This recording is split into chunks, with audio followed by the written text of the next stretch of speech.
Hi hello नमस्कार, welcome to क्षितिजाज home cooking. सर्वप्रथम सर्वांना गणपती उत्सवाच्या मंगलमय शुभेच्छा. बाप्पा आल्यामुळे मोदकांची जोरदार तयारी सगळीकडे सुरू आहे, म्हणून मी आता उकडीचे मोदक बनवायला घेतलेले आहेत. उकडीचे मोदक आणि मोदकांचे वेगवेगळे प्रकार बाप्पाबरोबरच आपल्या सर्वांनाही खायला आवडतातच. तर त्याची रेसिपी आपण पाहूया. मी 3 नारळांचं चव करून घेतलेला आहे मोदकांसाठी. तो आता मी परतून घेते आहे.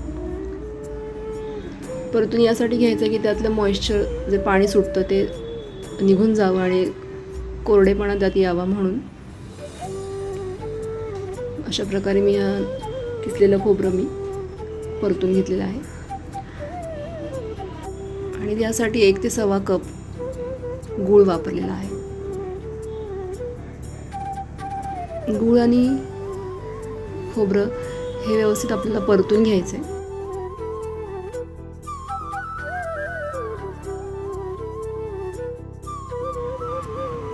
या गूळ आणि खोबऱ्याच्या मिश्रणाला खूप सुंदर परतल्यानंतर रंग आलेला आहे. आता मी याच्यामध्ये खव्याचा वापर करणार आहे. 1 पाऊण कप खवा मी वापरणार आहे. हा काही ऑप्शनल आहे, पण मला याच्यामध्ये खव्याचं टेस्ट आवडते, त्यामुळे सारणाला एक छान टेक्स्चर येतं आणि त्याची टेस्टही एन्हान्स होते, म्हणून मी खव्याचा वापर करते. हा व्यवस्थित एकत्र केल्यानंतर ही भाजलेली 1 चमचा खसखस आहे, ती पण ऑप्शनल आहे, आपल्याला हवी असेल तर आपण घालू शकतो. आणि 1 चमचा वेलची पूड मी यात ॲड केलेली आहे. त्यामुळे अशा प्रकारे एक उत्तम प्रकारे सारण तयार होतं आणि रंग पण परतल्यानंतर किती सुंदर आलेला आहे. आता मी उकडची तयारी करून घेते, पण उकड करण्यासाठी मी इथे दुधाचा वापर केलेला आहे. पाण्यात उकड केली जाते, पण मी दूध वापरते आणि त्यात आता 1 चमचा तूप घातलेला आहे दुधामध्ये.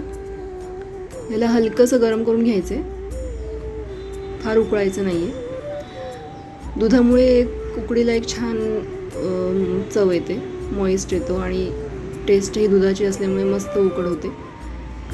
हे थोडं गरम झाल्यानंतर आपल्याला याच्यामध्ये तांदळाचे, मी जेवढं दूध आहे तेवढीच तांदळाचं पीठ घातलेलं आहे. तर मग थोडासा व्हिडिओ माझा स्किप झाला, तो 2 कप मी इथे तांदळाचं पीठ घेतलेलं आहे आणि ते लगेचच मिळून येतं, घट्टपणा त्याला येतो. आता हे एकत्र व्यवस्थित करून 5 मिनिटासाठी आपल्याला वाफ काढून घ्यायची आहे. उकडीच्या मोदकांसाठी बासमती तांदूळ किंवा इंद्रायणी तांदूळ हा खूप चांगला असतो. 5 मिनिटानंतर मी 1 वाफ काढून घेतली. आता ही उकड व्यवस्थित शिजलेली आहे. आता ही 1 परातीमध्ये मी काढून घेतली आणि हाताला तूप लावून हे आपल्याला व्यवस्थित मळून घ्यायचे.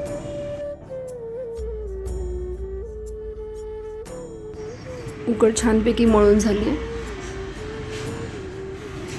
मोदकाच्या साच्याचा वापर करून मी आता मोदक बनवून घेते.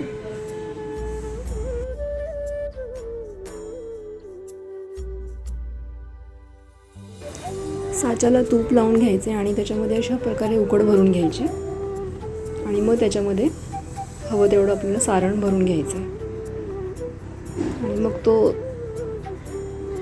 वरच्या साईडने बंद करून थोडासा प्रेस करून आपल्याला मोदक बनवून घ्यायचा आहे.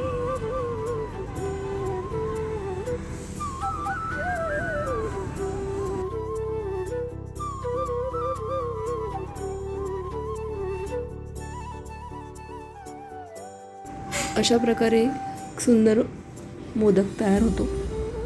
असेच मी सगळे मोदक आता करून घेते. नंतर त्याला आपल्याला वाफायला ठेवायचे. खरं म्हणजे रेसिपी मला 2 दिवस आधीच अपलोड करायची होती, पण जॉब चालू असल्यामुळे मला थोडंसं जमलं नाही. सो आज मी अपलोड करते आहे.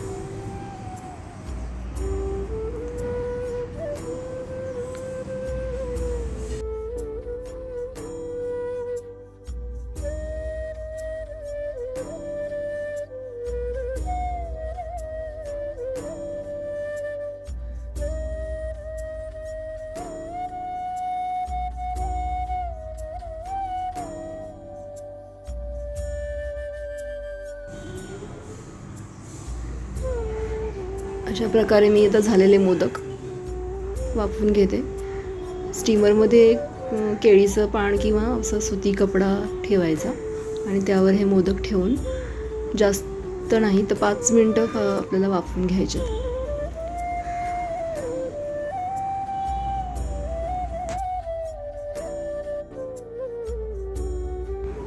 अशा प्रकारे उकडीचे मोदक खवा घालून केलेले तयार आहेत. नक्की करा आणि रेसिपी कशी वाटली ते नक्की कळवा. सबस्क्राईब करा, लाईक शेअर कमेंट्स करा आणि पाहत राहा क्षितिजाज होम कुकिंग.